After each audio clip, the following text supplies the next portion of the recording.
día más aquí en Biosfera Televisión al espacio de la entrevista. Hoy viernes, último día de la semana. Les comento, como habitualmente llevamos haciendo desde este mes de septiembre, sabemos que empezamos con el espacio de la entrevista para continuar posteriormente con la tertulia. Hoy hemos decidido, para poder extendernos y profundizar en lo que será la entrevista, y ahora explicamos por qué, hacer y dedicar toda esta hora a la entrevista, porque tenemos hoy con nosotros aquí a don Manuel Fajardo Paralea, senador por la isla de Lanzarote. Buenas tardes. Buenas tardes. ¿Qué tal? Muchas gracias por estar hoy aquí con nosotros. No, al contrario, gracias a ti por invitarme a esta casa. Y todo esto en compañía de nuestro compañero y periodista Saúl García. Buenas tardes, Saúl. Buenas tardes, Paola. Vamos a empezar más que nada por temas de actualidad. Esta mañana ha llegado una patera a la isla de Lanzarote alrededor de las 8:30 de la mañana con 29 inmigrantes a bordo, 4 de ellos menores. Empezaremos hablando del tema de la inmigración, por lo que digo, lo requiere por el tema de la actualidad. Ahí estamos viendo un vídeo, bueno, nos llegaban varias fotos, varios vídeos. Como digo, 29 personas, 4 menores, una mujer y 24 varones. Afortunadamente, que es lo más importante, han llegado todos en aparente buen estado de salud. Sí que han tenido que realizar un traslado, pero no por gravedad, simplemente para hacer una valoración médica más completa. Y bueno, ahí lo estamos viendo. Es un tema que es verdad que en Lanzarote puntualmente llevamos ya unas 2 semanas sin recibir pateras. Hay un fuerte repunte en lo que son las islas. No sé cómo está este tema actualmente o qué es lo que se demanda, porque es cierto que la gente reclama, ¿no? Sobre todo el tema de dónde situarlos o cómo está la situación actualmente, senador. Bueno, vamos a ver, el tema de la inmigración es un tema del que hay que tomar conciencia desde el siguiente punto de vista. Vamos a ver, la inmigración no es un hecho puntual ni es un hecho coyuntural, es un hecho estructural.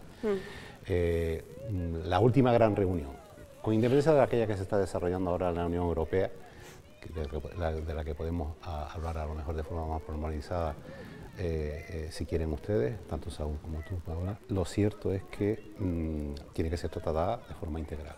Lo primero que tendría que haber es un gran acuerdo desde el punto de vista de la Unión Europea en cuanto a la gestión de los flujos migratorios, que vuelvo a repetir, no es un hecho puntual, coyuntural, es un hecho estructural y que va a seguir produciéndose durante muchísimos años.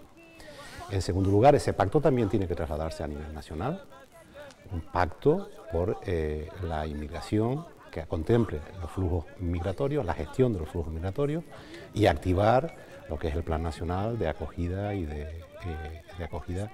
de Inmigración.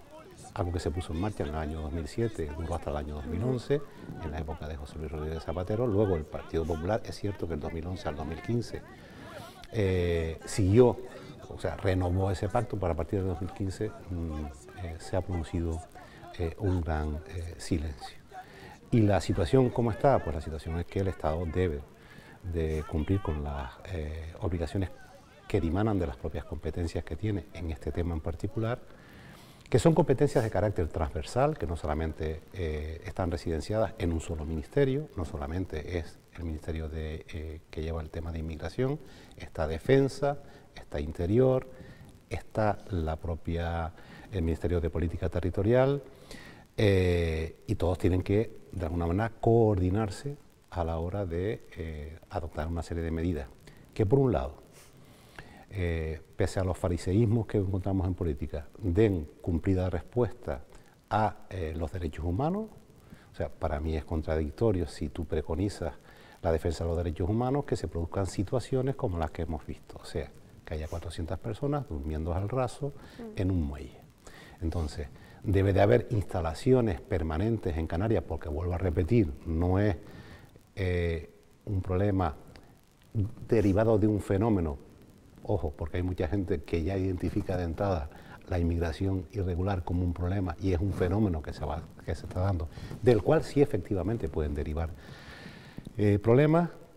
O sea, por tanto, instalaciones, como bien decía en la introducción de la pregunta, para poder dar un trato respetuoso con los derechos de estas personas que no son delincuentes, sino que son personas igual que fuimos los canarios en su día, igual que no hace muchos años, hace 3 o 4 años, mucha gente, estudiantes, terminados la carrera, salieron de España a buscarse la vida a otros países. Es verdad que de forma regular, esto es inmigración irregular.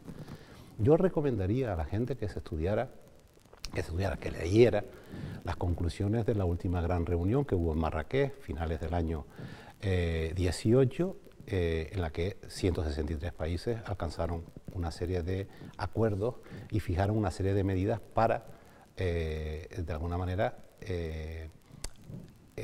acometer todos los problemas que puedan derivarse de este fenómeno. Por tanto, el Estado tiene que, en cuanto al ámbito competencial que le concierne, tomar las medidas necesarias y las autoridades autonómicas y locales, por ejemplo, en el tema de menores no acompañadas, que tienen competencias, también. ¿Por qué? Porque aparte del problema desde el punto de vista humanitario, en el tema de la inmigración hay otro problema que subyace, quizás no tan nuclear, tan importante, pero sí muy peligroso, que es la utilización de la inmigración de forma torticera para alimentar racismo y xenofobia. Y cuidadito, porque ese mensaje cala y se engaña a mucha gente, y más en una época en la que desgraciadamente es muy habitual la utilización del bulo, lo que entre ustedes los periodistas se llama fake news. Sí, fake news, desde luego, sí. ¿Qué tal, señor Fajardo? Buenas tardes. Bueno, lo primero, la verdad es que las imágenes son de la llegada son impactantes, ¿no?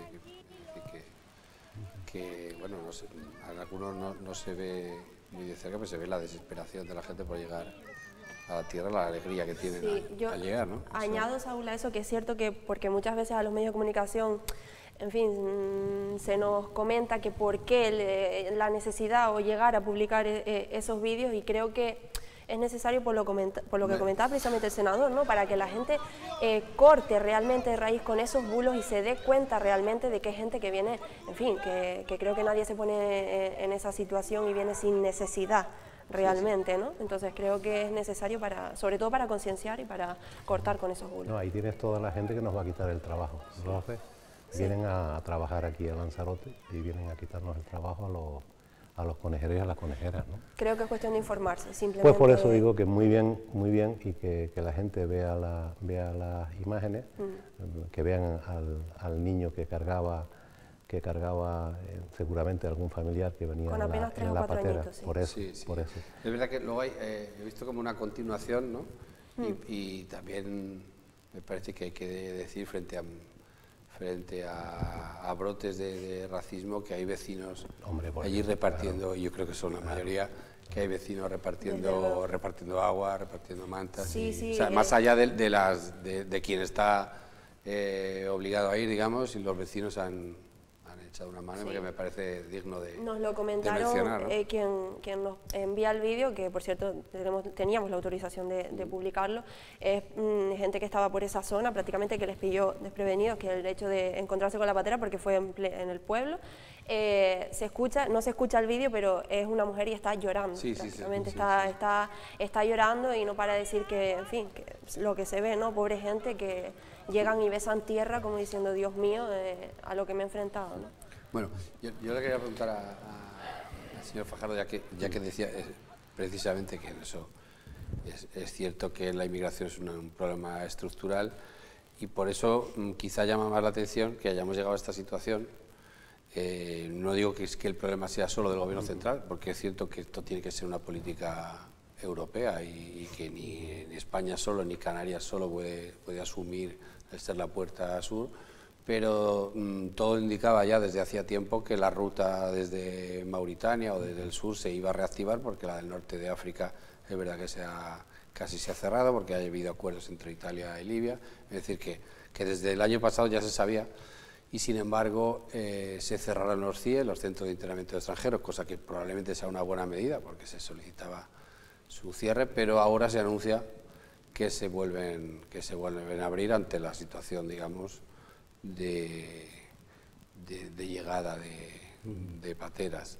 Yo le quería preguntar qué le parece esa reapertura de los CIE, si le parece una solución medianamente aceptable, aunque sea a medio plazo, porque parece que se han abierto con las mismas deficiencias con las que se cerraron, y también qué le parece que la polémica que se ha abierto sobre el alojamiento de personas en hoteles o en apartamentos.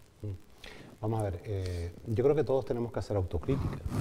Yo creo que haría flaco favor, incluso a mi propio partido, si yo no reconociera, porque nosotros mismos, los senadores integrantes del Grupo Territorial Canario en el Senado, enviamos una misiva a Inmigración en el mes de abril, en el que decíamos, bueno, tampoco hacía falta tener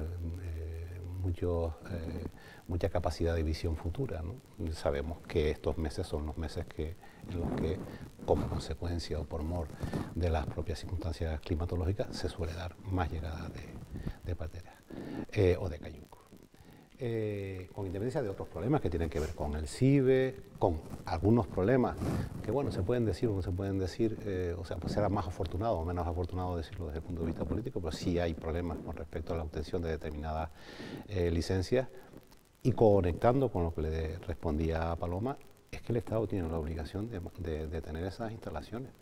Ahora, esta apertura provisional de los CIES puede ser efectivamente provisional para dar solución de forma coyuntural a este fenómeno. A mí me gusta hablar de problemas, a los problemas que puede generar el fenómeno de la inmigración irregular. Que, por cierto, la inmigración irregular no debe ser la forma, la inmigración debe ser regular, debe ser controlada, sería lo ideal. Estamos hablando del mundo ideal, pero esto es lo que hay y ante este fenómeno tenemos que tener capacidad de respuesta. Y la capacidad de respuesta es la que te estoy diciendo, o sea, instalaciones permanentes en las islas para la acogida y trato humanitario de estas personas, porque el 99% de las personas que vienen para Canarias es una plataforma para dar un salto hacia la península. ¿Y la península qué es? La Unión Europea. Al ser nosotros frontera sur de la Unión Europea, lo normal es que Canarias de forma permanente tuviera esas instalaciones, que se abrirían o se dejarían de utilizar, pues dependiendo de cómo fueran los flujos migratorios. Pero lo más importante... ¿Los CIE garantizan esas condiciones mínimas? No. Que ha sido muy criticados desde el punto de vista de los derechos humanos, ¿no? No, incluso el propio Arcadio Díaz Tejera, que tú sabes que fue senador por el Partido Socialista y ahora es juez y está encargado de estos asuntos, ha puesto en negro sobre blanco sobre la situación de los CIE. Lo que pasa es que ante unas circunstancias excepcionales habrá que tomar soluciones excepcionales, transitorias y provisionales, muy provisionales, lo más provisionales posibles. Y lo conecto ahora con el tema de los hoteles. Bueno, pero si no tenemos la posibilidad de para poder darles ese trato humanitario, no tenemos un sitio físico donde poder albergarlos, el hecho de que no son hoteles, porque además esa es otra, ¿no? No son hoteles con piscina, jacuzzi, como algunos quieren vender. No, mire, son complejos de apartamentos que los dueños incluso han salido diciendo de alguna manera no voy a hablar de agradecimiento, pero bueno, que no están totalmente de acuerdo con la utilización de forma muy provisional, porque es que esto no tendría que haber pasado. Puede resultar incluso hasta sorpresivo que yo, como senador del Partido Socialista, diga esto, pero es que mi obligación es decirlo, porque mi obediencia es con respecto a las islas, a los habitantes de las islas que me han elegido, y así lo he hecho saber en el partido. Yo me he mojado públicamente y con respecto a alguna actitud que he visto del ministro, en este caso de José Luis Escrivá, he dicho que no me ha gustado. Vale. A mí, yo creo que no puede gustar el hecho de que un ministro diga que cuando tenga holgada su agenda vendrá a Canarias, me parece que es totalmente desafortunado, por no calificarlo de otra forma. Claro, es que iba precisamente a eso, ¿no? Que lo último que sabíamos con respecto a este tema de inmigración del gobierno central es el ministro de Inmigraciones, que tenía prevista esa visita, que al final no fue así, y bueno, dijo precisamente, entre otras cosas, que lo de la agenda, que hasta que no tendría la agenda holgada no podría venir, y que la llegada de pateras a Canarias es un poco más alta que en el 2019, cosa que me llamó honestamente la atención. Si hablamos de que un poco más alta, considera que hasta finales de agosto, hasta el 31 de agosto, llegaron cerca de 4.000. Han llegado cerca de 4.000 inmigrantes, concretamente 3.933 con respecto a los 584 que llegaron el año pasado, con lo cual, en fin, le iba a preguntar precisamente, que no sé qué le parecía que hubiese dado estas declaraciones y sobre todo si se había mantenido alguna reunión o habían hablado con él respecto a esto, a ver si pretende cambiar. Con él no, pero con la secretaria de Inmigración, con Hanna, sí he hablado y igual que lo digo en privado, lo digo en público y le dije que me parece, vamos a ver, tú puedes estar trabajando y hacer todos los esfuerzos del mundo, porque así es la comunicación.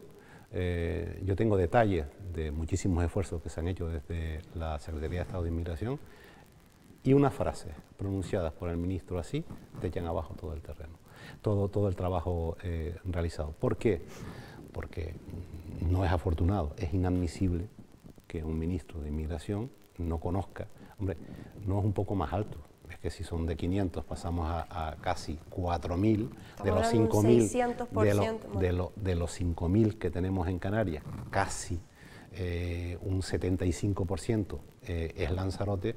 Oye, no, hasta ahí puedo leer en el sentido de que comulgar con esas palabras es comulgar con ruedas de molino, y a mí no me eligieron para comulgar con ruedas de molino.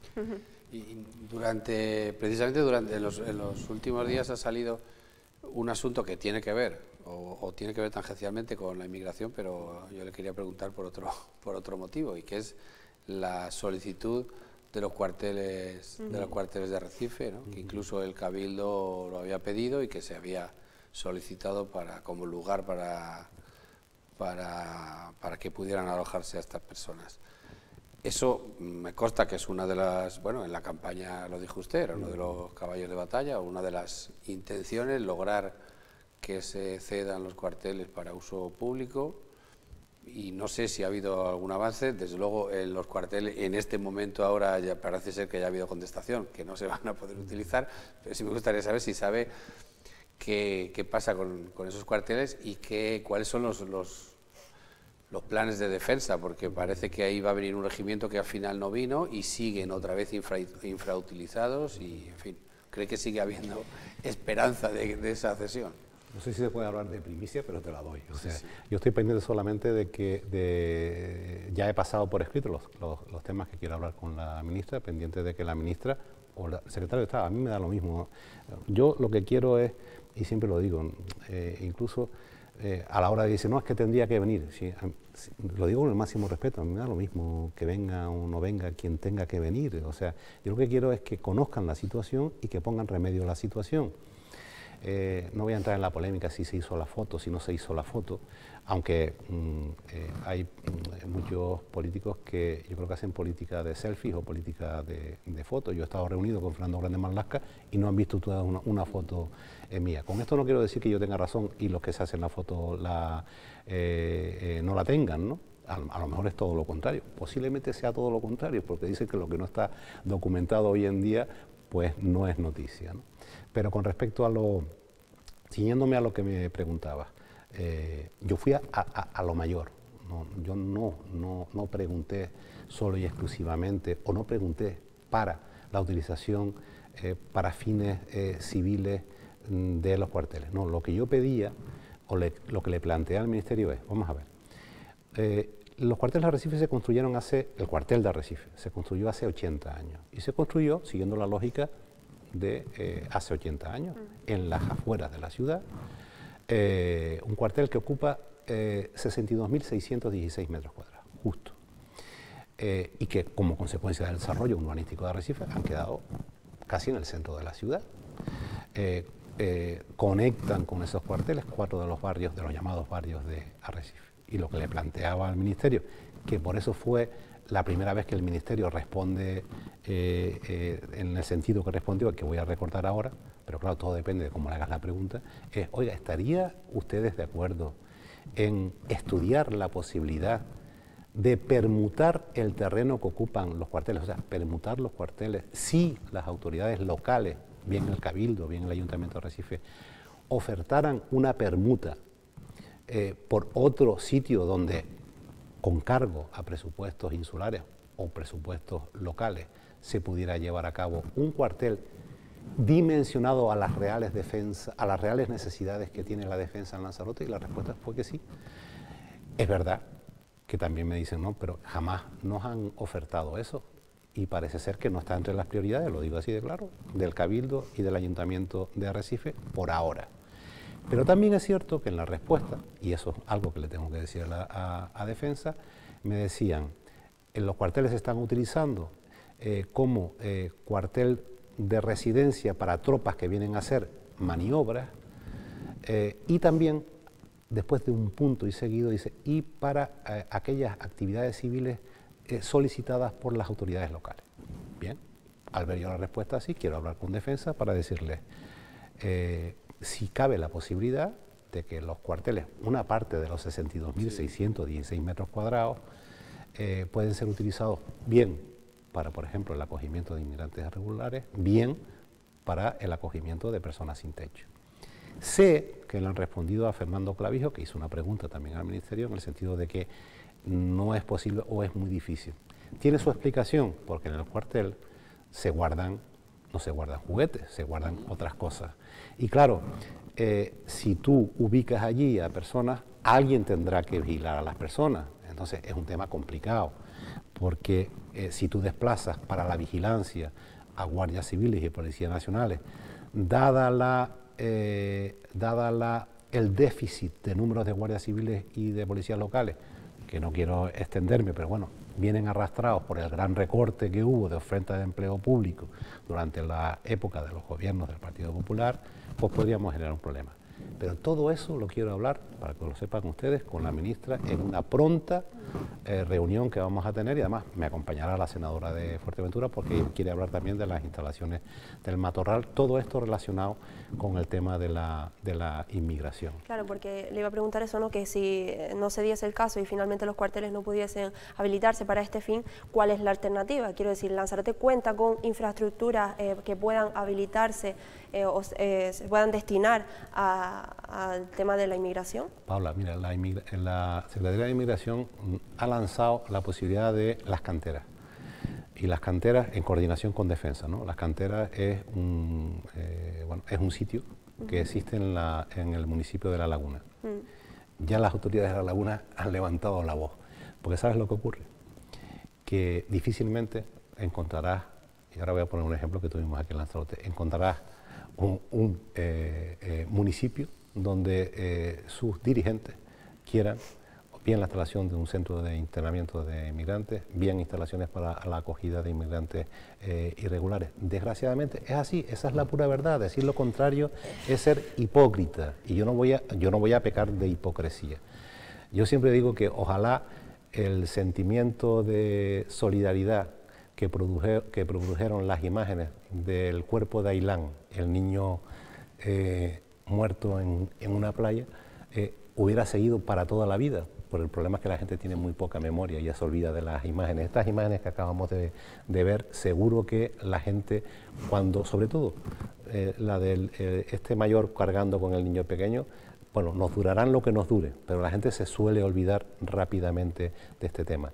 El tema está en las canteras, pero ¿tú sabes cuál es el razonamiento?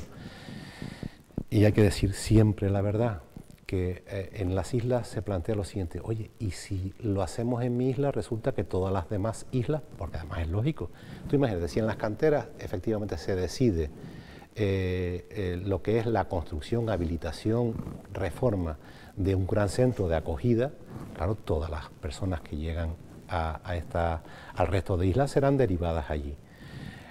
Todo esto se agrava, y antes lo introduje de forma casi como un bosquejo, por el cierre de fronteras de Marruecos y de Mauritania. Eso es lo que está pasando. Ya hubo una vez, no sé si se refería a eso, cuando decía que hubo una vez un capítulo de rechazo, aunque yo creo que llegó a haber dos, porque creo recordar que hubo rechazo a que se pusiera en el polvorín de Güime, si no recuerdo mal, fue una de las opciones. Esa fue la famosa frase que dijo la señora presidenta del Cabildo, y luego, curiosamente, consejera de Bienestar Social, de Servicios Sociales del Gobierno de Canarias, que dijo: ¿quién me vería a mí si yo abriera la ventana de mi cocina en Güemes y viera enfrente un centro de internamiento? Y hubo otro bastante desafortunado que fue entre Taichi y Costa-Teguise, ¿no? También de un hoy miembro de un nuevo partido emergente, vamos a decir, que dijo algo así como que no estaba, que los inmigrantes del centro de internamiento que no iban a casar bien con los jugadores de golf del campo de golf de Costa-Teguise, ¿no? Lo dijo con otras palabras, pero dijo eso exactamente, ¿no? Yo le agradezco muchísimo su sinceridad y lo que sí tengo que decir honestamente, a raíz de precisamente este tipo que estamos hablando de rechazo, es que entonces si el problema es que en qué municipio se pone o que en qué lugar se pone, aquí hay mucha gente que no está siendo sincera y los primeros, los municipios, ¿no? los ayuntamientos, porque hay muchos, no digo todos, pero hay algunos que van con la bandera de defender a la inmigración y demás y al final, pues, en fin, muestran este tipo de rechazo, ¿no? Que creo Paola, la bandera de la defensa de los derechos humanos la enarbola todo el mundo. Claro. La bandera del acogimiento humanitario la bandera todo el mundo. Ahora, si vas a poner en mi comunidad de vecinos un piso para menores no acompañados, por favor, en el mío no, en el de al lado. Esa es la pura verdad. Sí, esa es la pura verdad. Y entonces, yo sé que esto molesta muchísimo, pero también he de decir, de forma corolaria a lo que decías antes, al ver las imágenes, que el 90% o más de los ciudadanos de Lanzarote y del resto de las islas somos solidarios, somos ciudadanos de bien. Ahora, mucho peligro y mucho cuidado con la utilización perversa y torticera del fenómeno de la inmigración irregular, porque da lugar o puede dar lugar a situaciones no deseadas por nadie, ¿no? Desde luego, y lo estamos viendo, ¿no? Y sobre todo ahora también con la situación económica tan complicada que estamos viviendo, pues se lanzan bulos, ¿no? Como el que decía usted antes, de ojo que van a venir y me van a quitar el trabajo. ¿Pero quién le va a quitar? Es algo tan fácil como informarse, repito, claro. Simplemente, nada más. Bueno, pasamos al tema económico, como estamos hablando, también nos hemos quedado, bueno, hay muchísimos colectivos que se han quedado en situación de vulnerabilidad por la situación que estamos viviendo, sanitaria y consecuentemente económica. Se reunía, bueno, hace muy poquitos días, no sé exactamente, el presidente de Canarias junto con los senadores y senadoras precisamente para abordar el tema de impulsar la recuperación económica de las islas. ¿Qué es lo principal que se está abordando en estas reuniones o por qué se está luchando en el caso de Canarias para conseguir esa recuperación económica? Yo creo que Canarias está solicitando del Estado un trato diferencial, yo creo que con razón, porque de forma objetiva esto es indiscutible. La afectación desde el punto de vista socioeconómico con respecto, o sea, COVID-19 Canarias es diferente al resto de España, o sea, llámese territorio peninsular, ¿por qué? Porque el Producto Interior, o sea, la afección, o sea, el indicativo, el peso que tiene el turismo en Canarias es más de un 30%, a nivel nacional está entre el 12-13%, y luego ya hablo como conejero, ¿no? Y me parece también muy lógico que desde los cabildos de Lanzarote y de Fuerteventura, a través de su presidenta y su presidente, también exijan o soliciten o ambas cosas a la vez, que no son contradictorias, del Gobierno de Canarias también un trato diferencial, porque la afección, o sea, el peso en el Producto Interior Bruto de estas islas en referencia al turismo es mucho mayor que en el resto de la isla, porque aquí, desgraciadamente, no hemos diversificado. En Canarias, no mucho, por no decir muy poco. Y también en Lanzarote y Fuerteventura no hay diversificación de la economía y por tanto dependemos de lo que se dice vulgarmente, los que no somos economistas, del monocultivo del turismo. Falla el turismo, falla por completo la economía, porque aquí sí podemos hablar de que de forma directa o indirecta estamos hablando casi un 50%, ¿no? O sea, ¿cuál es el peso que tiene la agricultura? ¿Cuál es el peso que tiene la ganadería? ¿Cuál es el peso que tiene la pesca, que cada vez es menor y por la cual estoy luchando también en Madrid a ver si de una vez por todas pues, se consigue la paz, entre comillas, a la hora del reparto de las cuotas que a su vez de alguna manera fija la Unión Europea? Son muchísimos los frentes, Paola, en los que estoy, también con los agricultores. Ya algún día los explicaré con más detalle, pero los deberes se están haciendo. En la reunión con Ángel Víctor nos informaba de eso, nos informaba del plan de reconstrucción de Canarias. Vamos a llamarlo plan de reconstrucción pequeñito con respecto al plan de reconstrucción que podemos tener a nivel estatal.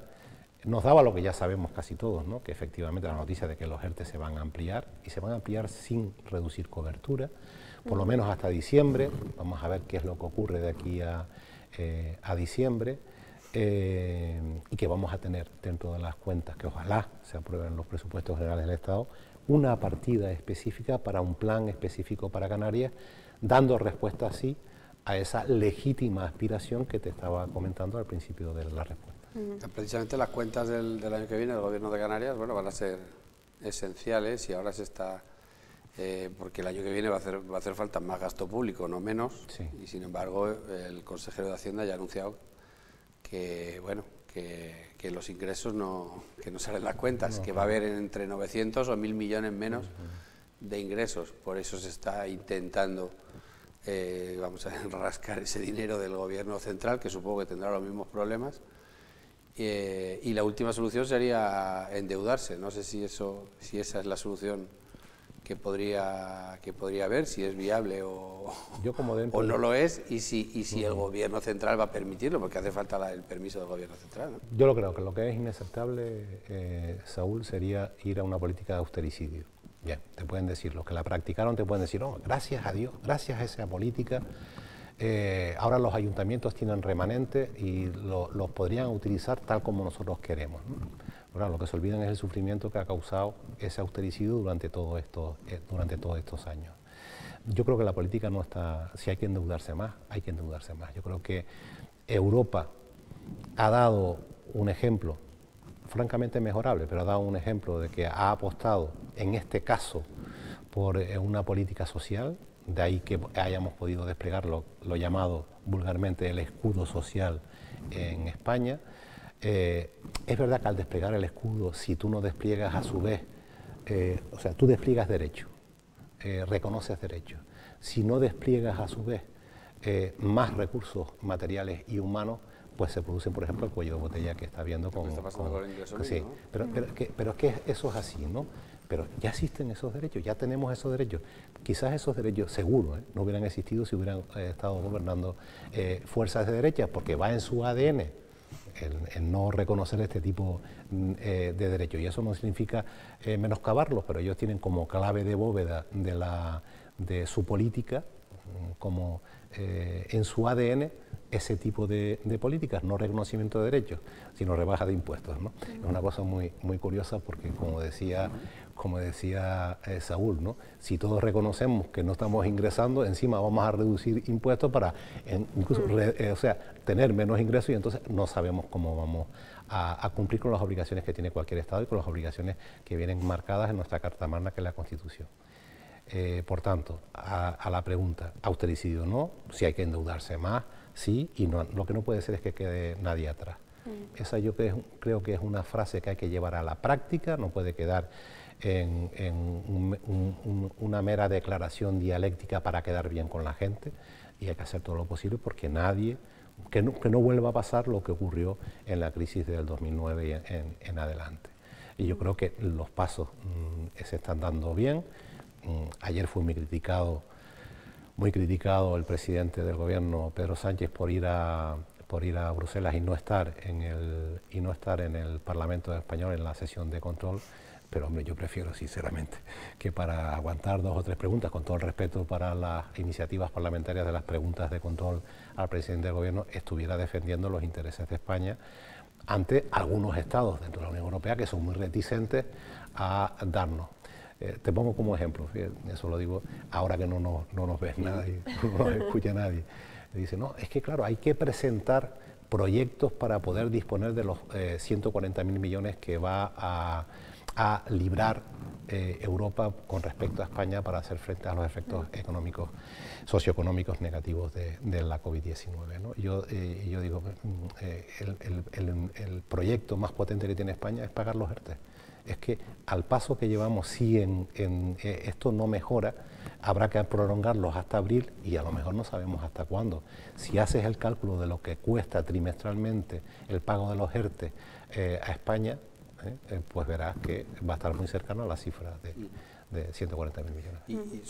¿Y está de acuerdo que los ERTEs, porque los sindicatos lo están pidiendo así, que no se mire, digamos, el epígrafe antes decía usted que la dependencia es del 50% del turismo, pero probablemente, como esto es una cadena, sea mucho mayor, es decir, que no se mire el epígrafe de actividad económica, sino que se mire el código postal, digamos, es decir, que todas las empresas, o casi todas las empresas de Lanzarote y de Fuerteventura, por ejemplo, o del sur de las Islas Canarias, se puedan acoger a esos ERTEs. Yo creo que tiene que haber un trato singularizado, sinceramente, porque habrá que estudiar sector por sector, segmento dentro de cada sector, para saber cómo mejor distribuir. Y yo creo que ahí yo creo que al final se terminará llegando a un acuerdo entre los agentes sociales y el gobierno. Yo sé que es muy difícil contentar a todo el mundo y llenar todas las aspiraciones que da cada sector, ¿no? Yo, como autónomo que fui, ahora dependo del Senado, también me hago eco de la reclamación y las reivindicaciones de los autónomos, ¿no?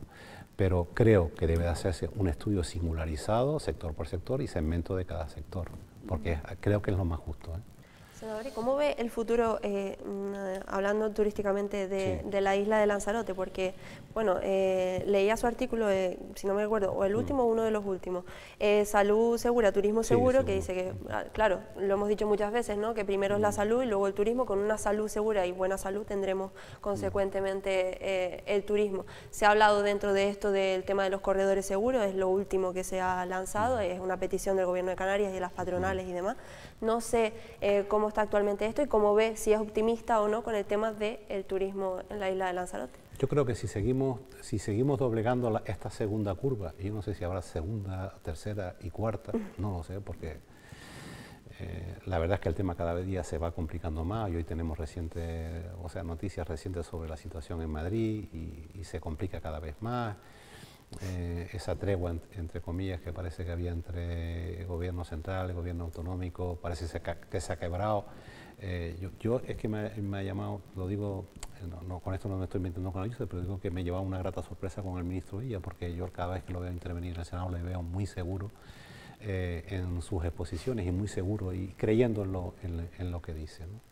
Pero yo soy optimista, yo creo que se puede llegar a alcanzar acuerdos con el Reino Unido, con los países nórdicos, con Alemania, a la hora de establecer corredores seguros con estas medidas complementarias desde el punto de vista sanitario. Pero fíjate, Paola, qué curioso, ¿no? Cuando Pedro Sánchez llevó en varias ocasiones lo que era la ratificación del estado de alarma, del primigenio estado de alarma, la declaración del estado de alarma, bueno, lo ponían, bueno, que la gente lo recuerde, parece que fue hace años, ¿no? Lo ponían de todo. Injerencia en las competencias de las comunidades autónomas, un estado de sección encubierto, barbaridades. Bueno, se levanta el estado de alarma, las competencias son de alguna manera no delegadas, sino, bueno, vuelven a tenerlas las comunidades autónomas porque no existe ese estado de alarma. Bueno, pues ahora los últimos informes, la desescalada fue muy rápida. Es que, claro, estamos pagando las consecuencias de que la desescalada. Y verás cómo, en vez de estar, y esto es un llamamiento que a mí me gusta hacer, en vez de estar todos unidos ante un fenómeno excepcional, inédito, que nos atañe a todos, con independencia de que pueda existir la crítica, pero hombre, por ejemplo, antes estábamos hablando de unos presupuestos del Estado. Si los presupuestos generales del Estado son necesarios, ¿tendrán un sesgo ideológico? Pues claro que sí, todos los presupuestos tienen un sesgo ideológico y en este caso serán pues más sociales que nunca, pero son necesarios para vehiculizar el dinero que pueda librar Europa. ¿Qué es lo que hace que estén jugando con esto? ¿Cree alguien que se va a beneficiar desde el punto de vista electoral?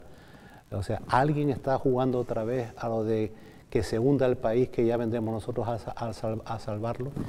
A mí me parece que esa actitud es de una irresponsabilidad rayana en lo que es una imprudencia temeraria, ¿no? Yo espero que al final impere el sentido común y el sentido de Estado, porque lo necesitamos todos. Y por tanto, bueno, siempre encontraremos fuerzas políticas. Ojo, el Partido Socialista tampoco no es inmune a cometer y caer en contradicciones, pero yo creo que ha llegado la hora, desde hace mucho tiempo tenía que haberse hecho, de la unidad ante un fenómeno como es la COVID-19. Desde luego. Otra cosa que quería preguntarle, senador, porque lo hemos venido hablando a lo largo de esta semana en las diferentes tertulias, no sé exactamente cuál es el proceso, ahora me dice si es así, el tema de la seguridad en la isla de Lanzarote, y me refiero a los cuerpos de seguridad. Da la sensación, o ha quedado destapado en el proceso en este estado de pandemia, durante el estado de alarma y ahora, cuando se han tenido que interponer sanciones y demás, de que hay falta de efectivos. No sé si es así o si compartimos esa sensación y si se ha demandado para la isla de Lanzarote más cuerpos de seguridad. Se lo dije a Fernando Grande Marlaska en la entrevista que tuve la semana pasada con él. Y hablamos, yo saqué el tema de Lanzarote y el de las plantillas tanto de Guardia Civil y de Policía Nacional, y efectivamente no están colmadas tal y como están contempladas. Las plantillas estamos a la espera de lo que es la oferta de empleo público, en lo que es la salida de las nuevas promociones de Guardia Civil y de Policía Nacionales, pero esto puede a lo mejor interpretarse como una disculpa, pero es un hecho objetivo. O sea, durante los años, yo no sé si fue por problemas de tipo económico, que también afectó, esa es la política del austericidio, hubo una rebaja sustancial de los números de Policía Nacional y de Guardia Civil, y era la época de que si quieres seguridad te la pagas. Sí, porque a mí me dicen, el otro día discutía yo con la intervención que tuve en una modificación de un artículo de la ley criminal con mi oponente del Partido Popular, que fue presidente de la Audiencia Provincial de Valencia, ¿no? Y entonces el hombre nos decía que, hombre, es que el texto tiene un signo político. Claro, estas cosas que tú te da ganas de responder, bueno, es que estamos aquí en un congreso de odontólogos. Pues claro, es que una ley tiene que tener un signo político y unos presupuestos tienen que tener signo político, un signo político que nos abarque a todos. Pero yo siempre digo, cuando hablan de estos temas, la seguridad es un derecho y por tanto el Estado debe de colmar ese derecho. Se está haciendo todo lo posible y se debe por la propia seguridad y porque además, incluso desde el punto de vista económico, desde el punto de vista del turismo, el destino seguro no solamente es sanitario, sino también un destino seguro porque puedes transitar libremente y sin ningún tipo de contratiempo o problemas por la isla de Lanzarote. Pero yo digo que la isla de Lanzarote es una isla segura y que nuestros policías nacionales y nuestras policías nacionales y nuestros guardias civiles y nuestras guardias civiles son magníficos profesionales que están haciendo lo que pueden en unas circunstancias excepcionales como las que estamos teniendo. Si a esto le añades, porque estos son los problemas que derivan del fenómeno de la inmigración, pues el tema de que tienen que estar desplazándose. Y aquí quiero romper y quiero una lanza en favor de las ONG, porque están haciendo una labor impresionante, igual que en este tema, en otros muchísimos otros temas. El otro día tuve el honor de leer 2 manifiestos como secretario primero del Senado. Uno en favor de la cultura, que yo desde aquí digo, viva siempre la cultura, a otros les gustan el viva pero para otras cosas, y un manifiesto contra la trata de mujeres, niñas y niños, ¿no? Y yo creo que son temas que cuando estás en el Senado y tienes la ocasión de intervenir en temas tan delicados como ese, pues es un orgullo poder representar a Lanzarote y a La Graciosa. Pero seguridad, tenemos seguridad en Lanzarote y en La Graciosa, ¿no? Todo es mejorable, Paola, todo es mejorable. Desde luego, como bien dice, ¿no? Lanzar ese reconocimiento, ¿no? a las ONG y junto a otros tantísimos sectores que han estado... El llamado tercer sector era para ponerle una medalla, porque ellos en muchas ocasiones suplen las propias carencias, yo lo digo así, suplen las carencias de la propia administración. Ese reparto de alimentos que hacen muchas ONG, es impagable. Y sino que le pregunten a las personas que van a recoger la bolsita y a aquellos que por vergüenza no la van a recoger sino cuando no hay nadie que las pueda mirar. Sí, porque llegan en muchas ocasiones a donde la propia administración, que a veces que también con lógica tiene su burocracia, vamos a llamarlo, su inflexibilidad en alguna cosa, pero tiene que garantizarse que se dan alimentos a quien de verdad lo necesita, y hay gente que ni siquiera cumple los requisitos de ese tipo de ayudas por variadas razones, ¿no? Y ahí están esas ONG. Yo prefiero, ante eso una matiz más, yo prefiero que 10 personas que no tienen derecho se me cuelen a que por la burocracia tengan que esperar 200 personas, porque el hambre no puede esperar. Desde luego, sí, desde aquí, que para eso también están por supuesto los medios de comunicación, enviar todo nuestro agradecimiento a todos esos tantísimos sectores que han estado desde el principio de la crisis, pues en fin, cumpliendo y haciendo todo lo posible porque todo salga poco a poco adelante, ¿no? Bueno, terminamos, no lo hemos dicho, terminamos actualizando los datos, es como solemos habitualmente empezar. Ayer, los últimos datos que se conocen son de la jornada de ayer, 8 nuevos positivos, también 32 altas, bajamos ya en Lanzarote de los 200 casos activos, tenemos actualmente 196 casos activos. Es cierto que por contra se sumaba un nuevo ingreso de los que estaban hospitalizados en planta a la UBI. Por tanto, actualmente están ingresados actualmente se encuentran 11 pacientes hospitalizados, 8 en planta y 3 en la UBI. Como digo, efectivamente se ha sumado un nuevo paciente a la UBI, es la mala noticia, pero bajamos de esos 200 casos activos. Te quería pedir nada, sí, por supuesto, 30 segundos por supuesto, para una cosita nada más, dirigirme a todos los hombres y mujeres de Lanzarote que nos puedan estar viendo, para que se acuerden de todos los trabajadores que han desempeñado los llamados trabajos esenciales, para que dentro de una situación de normalidad pudiéramos vivir con cierta normalidad, y que por favor respeten las normas que desde la autoridad sanitaria se dictan, porque eso es respetar a todos los médicos y a todas las enfermeras. Los pongo a ellos como ejemplo, a los cuerpos de fuerzas de seguridad del Estado y al Ejército, a la unidad militar de emergencias, que hizo una labor magnífica cada vez que ha venido a Lanzarote. Respeten ustedes las medidas de seguridad, porque es respetarlos a ellos. Acuérdense de ellos, que están en primera línea luchando por salvar la vida de los conejeros y las conejeras. Totalmente de acuerdo, y le agradezco de hecho que me haya quitado estos 30 segunditos, porque es un mensaje fundamental en estas circunstancias. Bueno, pues muchísimas gracias, senador, le vuelvo a repetir por estar hoy aquí con nosotros. Gracias a ustedes. Muchas gracias. Gracias, Saúl, nos vemos. Muy bien, nos vemos Muchas la semana que viene. A todos ustedes también, muchísimas gracias por escucharnos un día más, nos vemos el lunes, buen fin de semana.